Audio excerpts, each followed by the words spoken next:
Destiny has come a long way over the years. You've seen the early concepts and trailers, but have you seen this? Super early prototype that show off Bungie's brand new world.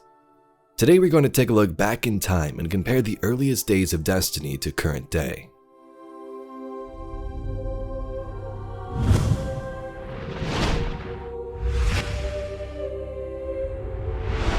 So the bulk of this information we're going to take a look at first comes from David Canlen's website. David was a UI designer for Destiny and previously Halo during the Bungie days, and he now works for Monolith, and his work is pretty awesome. I'm not the only one to cover this stuff, but having recently found it, why not share it with others who haven't seen it, and also compare it to current day Destiny. Plus there's some really cool game design documents that show the UI and how it works in its earliest form. On David's site, it of course shows off the UI, so there are 3 sections: Matchmaking, the Destiny Flowchart, and overall HUD iterations. The Matchmaking page shows a basic overview of how the system works, selects, evaluates, and launches activities. Here are some cool facts I found. While tower matchmaking is something that we do, the player's perception is that they are just going home, no matchmaking occurring. We want to drive people to the tower, so it's imperative that the process of getting them there is as transparent as selecting a campaign level. Now, playing every day, you don't really think about it, it just works. You select a location and fly in, and although the game is matchmaking, making sure there's a tower available with players, and if not, selecting a new one, it just feels like you're flying to the tower story-wise, compared to something like sitting in a lobby, getting enough players, and then loading into the tower altogether. From the player's perspective, their ship simply leaves orbit as if they are going directly to an area. In the flight cinematic, we have a section at the end that allows us to loop the shot of the planet to create a buffer for the unknown timing of matchmaking cycle. If we haven't found a suitable match by then, this shot continues to loop until we are matched or otherwise to set up. So that is interesting. I'm sure players, once they learned of Destiny first, were like, could we fly those spaceships? And definitely back in those days in the Xbox 360 and PlayStation 3, you now know why Bungie created these loading screens this way. Also, Tomb of the Dead Star sounds pretty epic. This is just a showcase to show off the UI and early work, but it makes you wonder if there was an actual place on Europa called Tomb of the Dead Star during development. The next section on this site is called the Flowchart. It shows the overall UI from the whole game and how it flows from activity to activity, signing in, going to the tower, and so on. Does the player have a character? If so, proceed. Take them to the director. If not, take them to the character customization screen.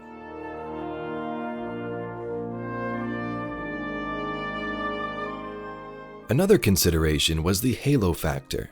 How can I make it distinctly not Halo while building upon all the lessons I learned during my 10-year stint with the former Bungie franchise? So when you think about it, yeah, just building upon what he learned from those Halo days. Because Destiny's inventory gets quite large, they came up with the cursor. This allowed players to freely and quickly explore around an organic layout like the director. When moving around their inventory and hovering over an item, more information can be displayed. In-world interaction and a wide open view in terms of the UI. Now remember, Destiny was at the end of Bungie's time with Halo. 2010 is when we are told early prototypes began, but it may have been even sooner. It was said members of Bungie trademarked the name Destiny under a secret company back in 2009, so I'm sure concepts were floating around and perhaps different teams working on early builds. Speaking of early builds, let's take a look at some of those in the HUD iterations.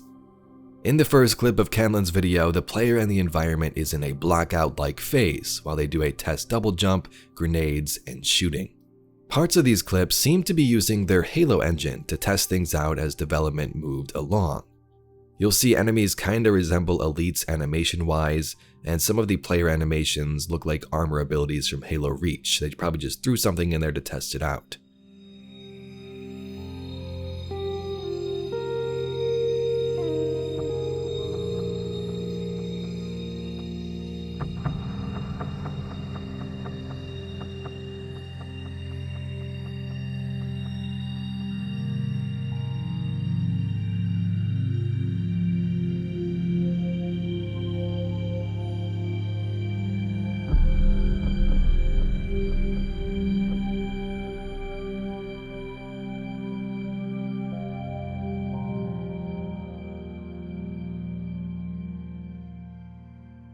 In Clip 2, we get a little more advanced. A fallen enemy is seen, and the environment's getting a little tune-up. Throw some trees in there, kinda looks like Halo Reach's first level. The icons are much different, and the player has a different jump compared to the Hunter prototype, possibly testing the Titan or Warlock glides.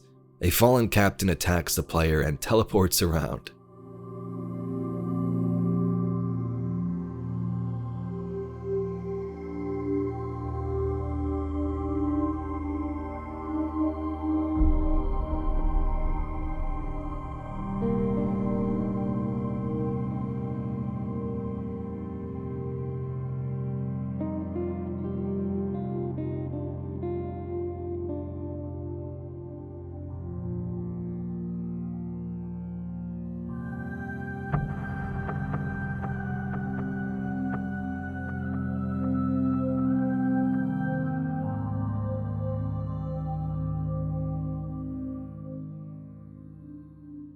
In this section, it strays away and takes us to a beautiful early tower. It has the same general layout, but is quite different.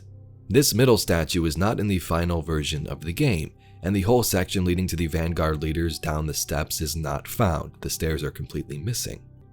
The Traveler also looks much closer or larger in the city as well.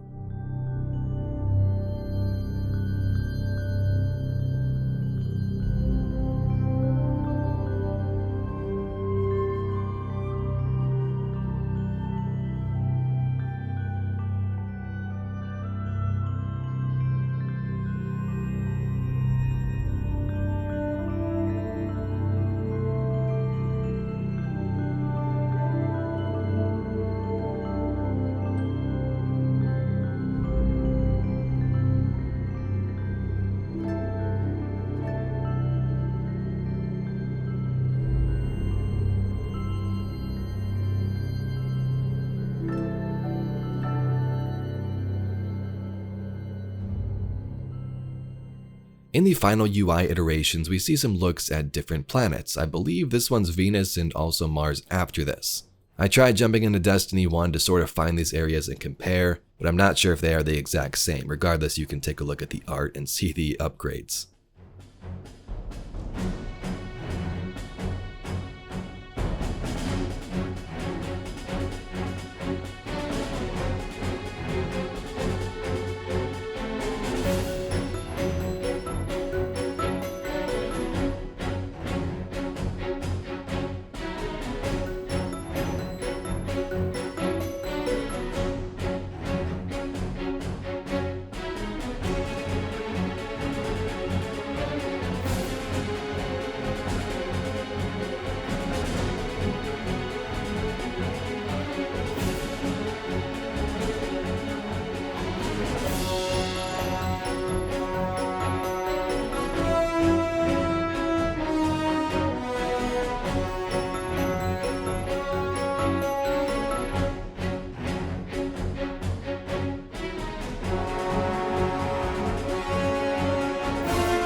In the Mars video, you can see that it seems they were testing some UI implementation closer to the weapon, at least with the ammo, a sort of diegetic UI. Think UI in the world, kind of like Dead Space where the health is on Isaac's back. This would have been near the gun. So that's all we have from David's website, and I'm not sure if any more early prototype gameplay like this exists, or if it's, released for the public to see. But there are some interesting early images and concepts that I would like to throw up as well for those who haven't seen it. Some of these come from Bungie's early GDC talks back then, and it's really cool to see how the game and design has changed over the years.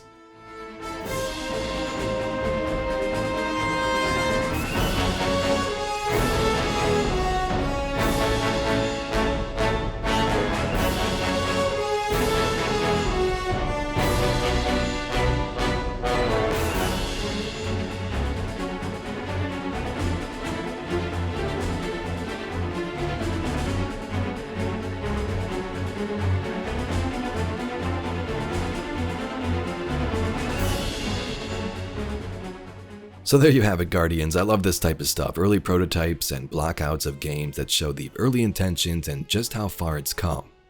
To my knowledge, this is the earliest footage that there is out there, and definitely check out David's site if you'd like to go a little more in depth. If you'd like to see some more Destiny lore and mysteries just like this video, please be sure to subscribe to the channel. I thank you very much for watching, and I'll catch you all in the next video.